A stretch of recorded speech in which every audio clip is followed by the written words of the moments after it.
KCLR. Any sign of Lar Corbett lately? No, I didn't see him lately. There's a lot of rumours going around that I was visiting his pub alright, but no, unfortunately that wasn't me. Which position do you prefer, forwards or backs?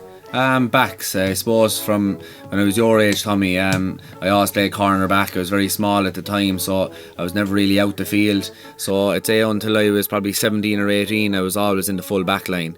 And I suppose when you spend so much time there, that's where you become comfortable with. It was only when I was with Kilkenny in senior, Brian Cody put me up into the forwards and played a few years there, but I always seem to go back to the backs. Definitely my preferred position. What was your favourite All-Ireland playing? 2006 All-Ireland. We had a huge, I suppose, matches with Cork at the time. They had beaten us, I suppose, to do the 3 in a row. So they were going for their 3 in a row in 2006, and not a lot of people gave us, I suppose, great hope at the time. Cork were very dominant, and we were coming with a new team.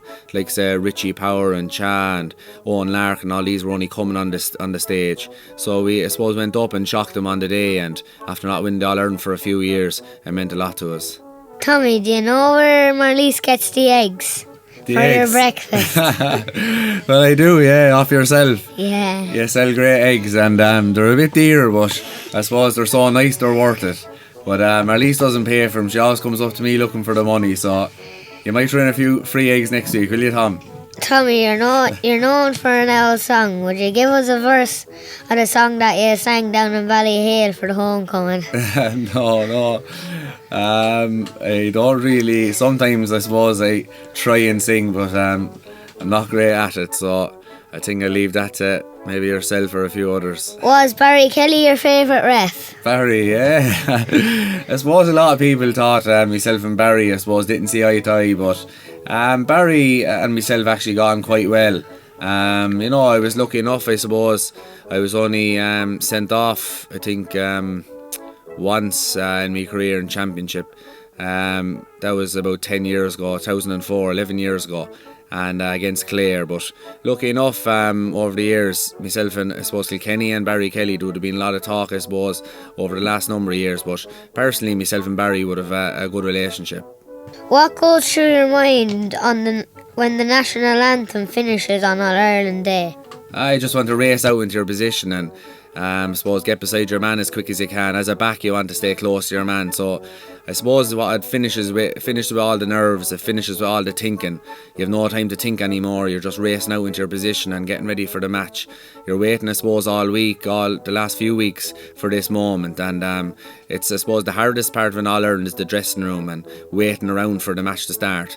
Once that national anthem is finished, that's the time that really gets exciting and it throws away everything, I suppose, and you just get stuck in. What keeps you hungry for the game? I suppose just love it. Last year when I wasn't being picked on the team, I suppose you really find out like how much you'd miss it if you didn't have it. And I suppose I was going up to games after doing all the training like the rest of the subs, but I wasn't getting to run out onto the field.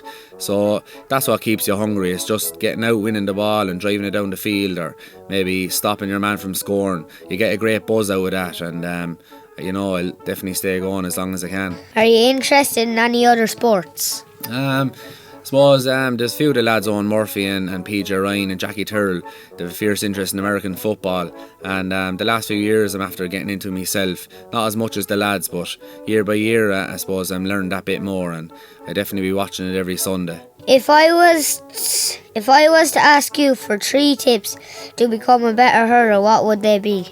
The first one, I suppose, would be the skills. If you learn nothing else, I suppose, it's that you have to be out against that wall every single day, no days off. 10 minutes, an hour, 2 hours, every spare bit of time you can get, you're off that wall, because no matter what kind of, I suppose, tactics, or no matter what happens in a game, if you have the basic skills of catching the ball, controlling the ball, striking the ball, it'll get you out of any sorts of trouble, and that'd be my number 1 tip. Number 2, I suppose, in today's world, I suppose, with computers and PlayStations and that, is to make sure your fitness is right, because a lot of guys can, I suppose, jobs as well, you can get stuck behind a computer sitting down all day. Get out and make sure your fitness is, I suppose, top notch.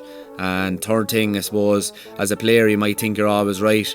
Your manager usually has the interest of the whole team, so I suppose listen to your manager or whoever's really coaching the team. How do you manage a sporting career with a young family? With a young family, I suppose it's easy on the fella playing. It's more difficult, I suppose, at home for the, I suppose, your wife or your girlfriend, whoever is staying home with the family. So you're getting to, I suppose, you come home from work, you're heading off. It's probably hard, if they're maybe crying and you're heading out the door, maybe to see them, you mightn't have seen them all day. So that's probably the most difficult part for you. But for, I suppose, Kilkenny, we were lucky enough over the years. We didn't train collectively that much. We trained 3 or 4 times a week. The rest of the time you were supposed to get in your own recovery sessions and gym sessions in your own time, so you could work that around it.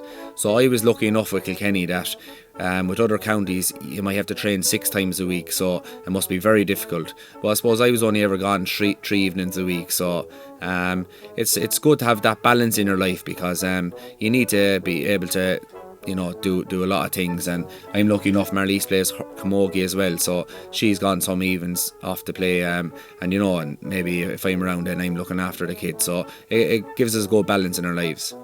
What's your normal routine on the morning of an All-Ireland? The morning of an All-Ireland, I suppose, it's very much set out for you because you're leaving so early. We leave around 10 o'clock in the morning, so you go up, you have a Weetabix, you wave goodbye to all your family. They usually head off before you, off to the match to beat the traffic. You go in, you meet the bus, off on the bus then to the hotel before the match, get some food, a few pucks and over to the match. So an All-Ireland final day is one of the easiest days because it's all set out for you. Do you find it hard to sleep the night before? When I was younger, I suppose I did. But since I was, I suppose, 19, 20 years of age, no problems at all. I suppose you just get used to it. When you're playing in so many big games, they tend to not differ a whole lot. So like a first round of a championship or a league final or a league semi-final, they're massive games at the time, so you're equally as intense, you're equally as focused for it. So when the big days like the All-Ireland finals, All-Ireland semi-finals come along, you're just used to it, so you just sleep away. But the main thing, I suppose, the best tip I ever got for the sleep is sleep well the week before the match, so that if you don't sleep the night before the match, then you have enough sleep built up. I think 2007 All-Ireland, I didn't get much sleep, got about, I'd say, an hour and a half, 2 hours, but lucky enough I was after sleeping well during the whole week and just gone with it on the day. Would you do it all over again? Yeah, I'd love it if you were good enough to give me a time machine there now and put me back to about 17 years of age, I'd gladly hop into it. So maybe if you invent it, Tommy, you might let me know. KCLR.